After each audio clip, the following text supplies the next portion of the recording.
कि जेकरा जटा में बहे कि गंगा महारानी कि ओकरा पर चढ़ल तबे कि 1 लोटा पानी और कि ओकरा पर चढ़ल तबे कि 1 लोटा पानी कि जेकरा जटा में बहे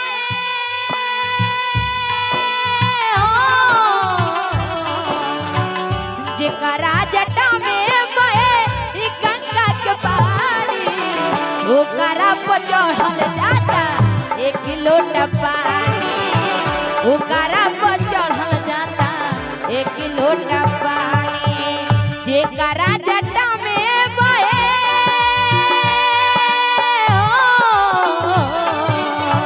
जेकरा जटा में बहे गंगा महारानी ओकरा पर चढ़ल तबे 1 लोटा पानी ओकरा पर चढ़ल तबे 1 लोटा पानी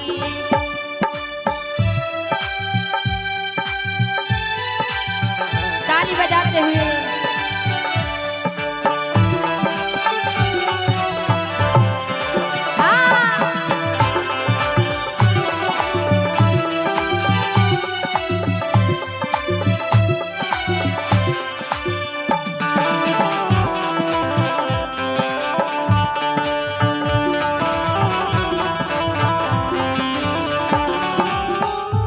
और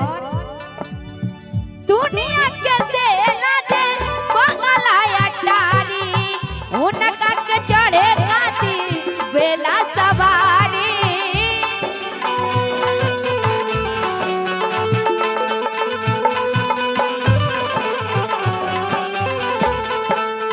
दुनिया के देला दे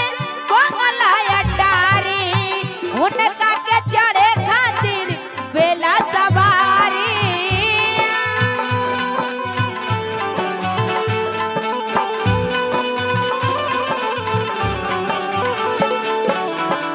अपने के रहे के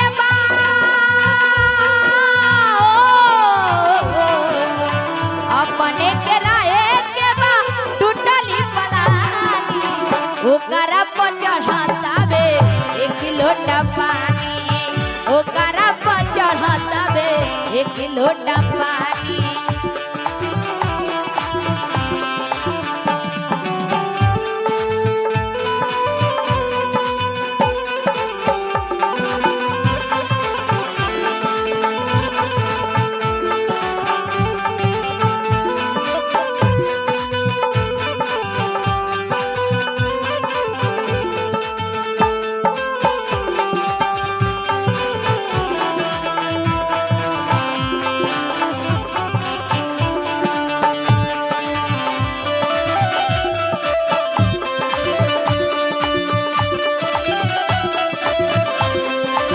और कहे के बाद कैसे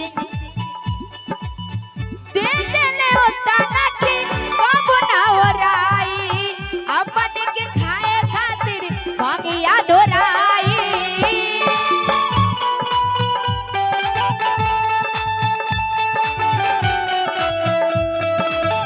दे देले होता ना कि कब ना हो राई भागिया के खाए खातिर ओकरा धोराई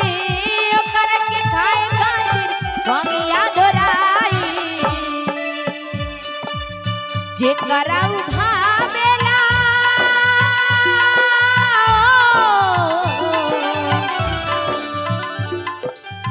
जेकरा न भावेला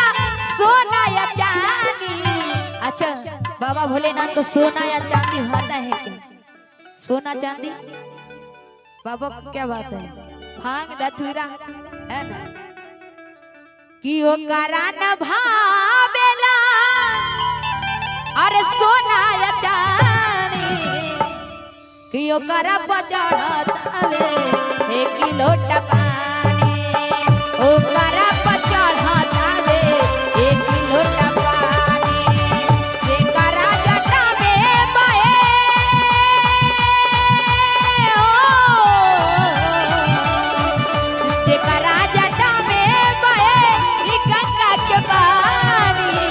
करा